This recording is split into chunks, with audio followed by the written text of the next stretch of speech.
today we will be starting with the exercise 1.5, but before starting the questions of that exercise, हम उससे पहले उसका concept समझते हैं और साथ ही हम एक्सरसाइज करेंगे side by side. Okay, so the first हम 3 प्रॉपर्टीज पढ़ने वाले हैं अब. तो पहली प्रॉपर्टी है द सम और difference of a rational number and an irrational number is irrational. अब इसका एग्जाम्पल देखते हैं ताकि ये स्टेटमेंट हमें समझ आए. हमने एग्जाम्पल लिया √2. अब √2 एक इरैशनल नंबर है. हमने वैसे तो देखा है √2 की वैल्यू से. √2 की वैल्यू क्या होती है 1.414 एंड सो ऑन. ये नॉन टर्मिनेटिंग होती है और नॉट रिपीटिंग होती है, इसलिए इरैशनल होता है. लेकिन इसका एक और तरीका है. अगर इनकेस आपको √2 की वैल्यू नहीं पता तो आप कैसे करेंगे. अगर स्क्वायर रूट के अंदर एक प्राइम नंबर है, जैसे प्राइम नंबर्स कौन से होते हैं 2, 3, 5, 7, ठीक है, 11, 13, ये सारे prime numbers and so on. अगर इनके ऊपर स्क्वायर रूट लगा होता है तो वो इरैशनल नंबर बन जाते हैं. ठीक है. और ऑन दी अदर हैंड अगर कोई स्क्वायर रूट है जिसके अंदर एक परफेक्ट स्क्वायर है, जैसे कि 25, और तो ये 5 हो जाता है तो एक रैशनल नंबर बन जाता है. ठीक है. एक प्राइम नंबर है तो वो इरैशनल नंबर बन जाता है. And on the other hand अगर स्क्वायर रूट के अंदर एक परफेक्ट स्क्वायर है तो वो एक रैशनल नंबर बन जाता है. ठीक है. तो अब हम देखते हैं √2 क्या इरैशनल, 21 इज रैशनल. तो जब हम एडिशन करते हैं या फिर सम करते हैं of an irrational number and a rational number, तो हमने देखा ये √2 की वैल्यू होती है प्लस 21. ठीक है. तो इसको जब ऐड किया तो ये आ गया एंड सो ऑन. तो एक इरैशनल नंबर है तो हमें ये पता चला कि the sum of a rational number and an irrational number is always irrational. ठीक है. अब हम डिफरेंस की बात करते हैं. ठीक है. डिफरेंस में हमने पाई लिया. पाई की वैल्यू होती है 3.1415 and so on. It is an irrational number. ठीक है. और 2 इज अ रैशनल नंबर. तो हमने जब इनका डिफरेंस देखा तो फिर से ये इरैशनल नंबर ही आ रहा है. तो हमारी जो ये प्रॉपर्टी है फर्स्ट प्रॉपर्टी, ये तो प्रूव हो गई कि सम लो या फिर डिफरेंस लो, रैशनल और इरैशनल का आंसर हमेशा इरैशनल ही आएगा. ठीक है. तो ये थी first property. Now we will move on to second property. Second property में क्या कहा है द प्रोडक्ट और quotient of a non zero rational number with an irrational number is rational.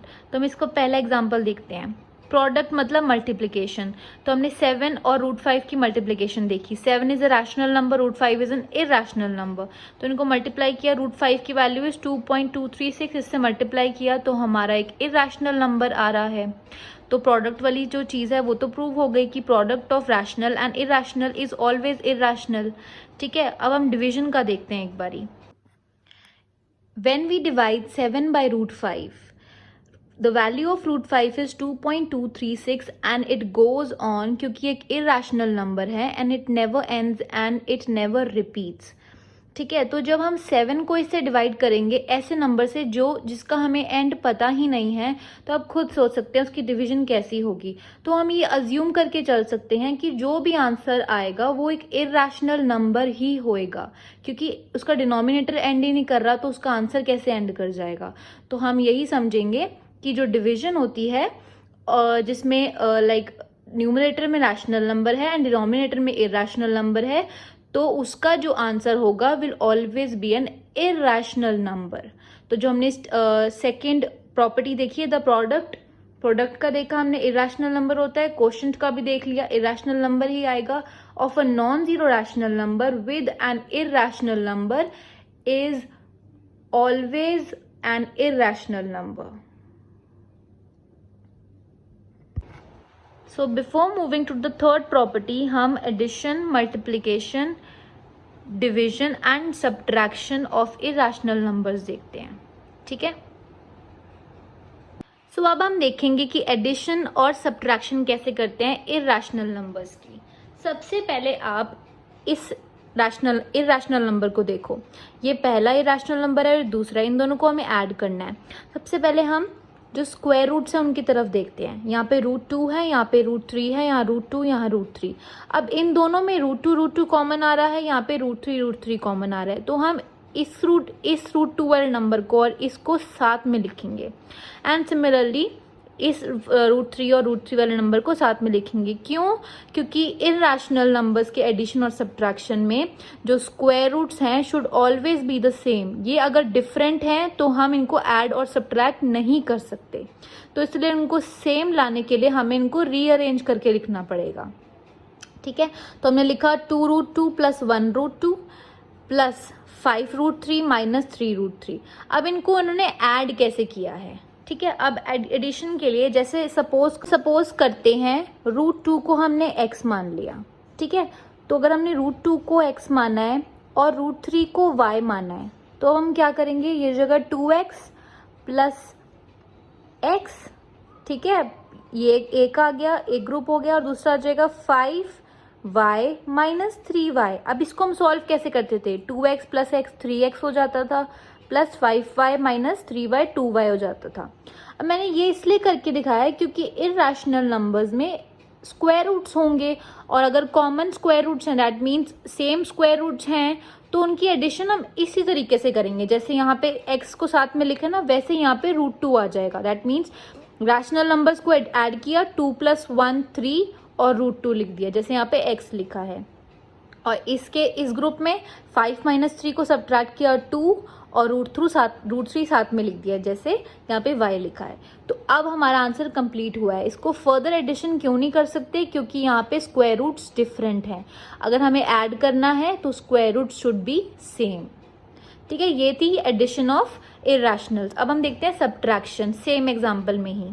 अब हमने सब्ट्रैक्शन में क्या किया, सेम लिख दिया, ठीक है, सेम ग्रुप लिख दिया और माइनस का साइन लगा दिया बीच में। ठीक है, अब हम ये ब्रैकेट खोलते हैं। ठीक है, तो ये हो जाएगा -√2, माइनस एंड माइनस होता है प्लस। ठीक है, अब हम दोबारा जो √2 वाली √2 जो नंबर्स उनको साथ में लिखेंगे और √3 के नंबर्स को साथ में लिखेंगे। तो 2√2 - √2 लिख दिया, प्लस 5√3 + 3√3 लिख दिया।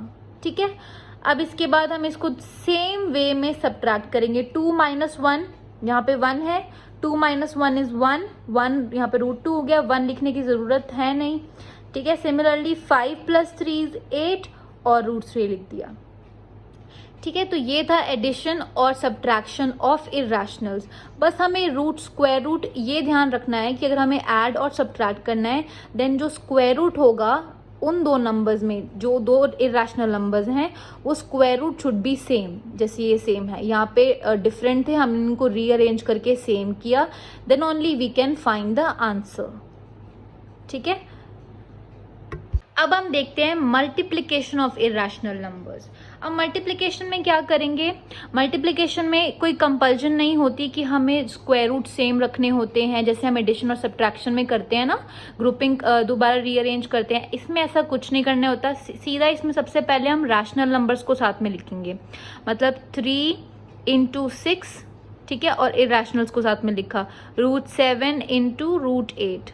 तो इसको अब मल्टीप्लाई करेंगे, 3 × 6 इज 18 और रैशनल नंबर्स को 7 × 8 इज 56, तो √56 ऐसे हो जाएगा। 3 × 6 × √7 × 8, तो √56 हो गया। ठीक है, तो हमारा आंसर आ गया 18√56। मल्टीप्लिकेशन में कोई भी कुछ भी ट्रिक यूज नहीं करनी होती, इसमें सिंपली हमें क्या करना होता है कि सीधा मल्टीप्लाई कर देना, रैशनल्स को मल्टीप्लाई और इररेशनल्स को मल्टीप्लाई। ठीक है, इसका एक और एग्जांपल देखते हैं। लेट्स से हमने लिया 4√3 × 10√3। ठीक है, अब इसमें दोबारा सेम तरीके से 4 × 10 और √3 × √3। ठीक है, तो 4 × 10 तो 40 हो गया। अब ये √3 × √3 क्या हो जाएगा? √3 × √3 मतलब √3 का स्क्वायर। अब ये स्क्वायर और रूट तो कट जाते हैं, तो ये क्या, यहाँ पे क्या बच जाएगा? 3। तो हमारा क्या आंसर आ गया? 120। ठीक है, 8√15 / 2√3। जैसे हमने एडिशन, सब्ट्रैक्शन, मल्टीप्लिकेशन की एग्जांपल्स देखे थे, वैसे ही हम डिवीजन का एग्जांपल देखते हैं। ठीक है, तो हमने लिखा 8√15 / 2√3। अब हम √15 को हम कैसे लिख सकते हैं? अगर हम √15 की बात करें तो √15 को लिख सकते हैं हम √3 इंटू रूट 5, ऐसे लिख सकते हैं, हमने मल्टीप्लिकेशन में देखा था, ठीक है। तो हमने रूट 15 को रूट 3 इंटू रूट 5 लिखा, ठीक है, अपॉन 2 रूट 3। अब यहाँ पे रूट थ्री न्यूमरेटर और डिनोमिनेटर में है, दैट मीन्स ये कट हो गए, और 2 4 ज़ा 8, ठीक है। तो क्या आ गया हमारा answer, 4 root 5। So this is a irrational number. Let's focus on the third property, ठीक है। अब थर्ड प्रॉपर्टी को रीड करो। If we add, subtract, multiply, divide two irrationals, the result में बी रैशनल और इरैशनल। हमने एडिशन का भी देखा, सब्ट्रैक्शन भी देखा, मल्टीप्लिकेशन भी और डिवीजन भी। एडिशन में क्या देखा, जब हमने एडिशन करी दो इरैशनल्स की, हमारा आंसर था इरैशनल नंबर, ठीक है। हमने सब्ट्रैक्शन करी, हमारा आंसर था इरैशनल नंबर। हमने मल्टीप्लिकेशन करी, हमारा इरैशनल भी आया, बट एक और एग्जांपल का जब लिया मल्टीप्लिकेशन का, तो उसमें आंसर रैशनल आया। और हमें थर्ड प्रॉपर्टी में क्या कहा है कि जो रिजल्ट होगा वो रैशनल भी हो सकता है और इरैशनल भी हो सकता है, ठीक है। अब हमने डिवीजन का भी देखा, तो डिवीजन को जब सॉल्व किया तो हमारा आंसर क्या आया, irrational. So this was the third property. अब आपको इन प्रॉपर्टीज को ध्यान में रखना है। और now we will be moving on to the first question of exercise 1.5. Since in the case of addition, subtraction and division, we have solved examples whose answers were irrational numbers, but there is no compulsion that the answer will be only irrational. It can be a rational number too, depending on the question. So now let's see the first question. Classify the of exercise 1.5. Classify the following numbers as rational or irrational. ठीक है, सबसे पहला part देखते हैं, 2 minus root 5. 2 is a rational number, root 5 is an irrational number. तो हमने क्या property देखी थी, जो भी हमने प्रॉपर्टीज पढ़ी थी उसमें हमने क्या देखा था कि sum or difference of rational number and an irrational number is always irrational. तो ये क्या हुआ, this is an irrational number, ठीक है। तो हमने यहाँ लिख दिया irrational। अब हम सेकंड देखते हैं, 3 प्लस रूट 23 माइनस रूट 23।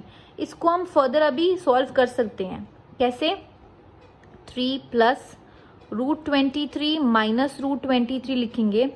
यहाँ पे तो ये दोनों तो कट गए ना, सेम है, प्लस माइनस में माइनस हो गया, ठीक है, प्लस माइनस इज माइनस, तो ये हो गया 3 answer. And 3 is a rational number, तो ये क्या हुआ, रैशनल, ठीक है। Now we'll move on to the third part. अब थर्ड पार्ट भी हम फर्दर सॉल्व कर सकते हैं, कैसे, क्योंकि रूट 7 और रूट 7 सेम है। जब भी डिवीजन में न्यूमरेटर और डिनोमिनेटर में टर्म सेम होती है तो वो कट जाती हैं। तो रूट 7 और रूट 7 कट गया, तो क्या बचा, 2/7। 2/7 इज अ रैशनल नंबर, ठीक है। अब हम देखते हैं fourth part.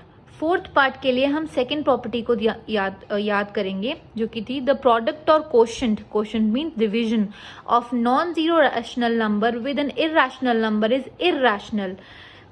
Non zero, the division of non zero rational number, ये रैशनल नंबर है, with an irrational number is always irrational. तो ये क्या होगा, इरैशनल। ये प्रॉपर्टीज इसीलिए मैंने पहले कराई थी ताकि आप ये क्वेश्चन आसानी से कर सकें, और वो प्रॉपर्टीज आपको दिमाग में रखनी है हमेशा, ठीक है। You have to like memorise those properties.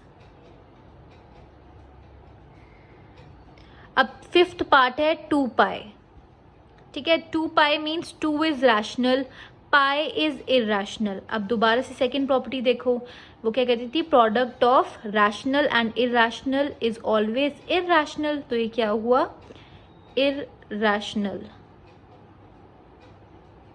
ठीक है। तो ये था फर्स्ट क्वेश्चन।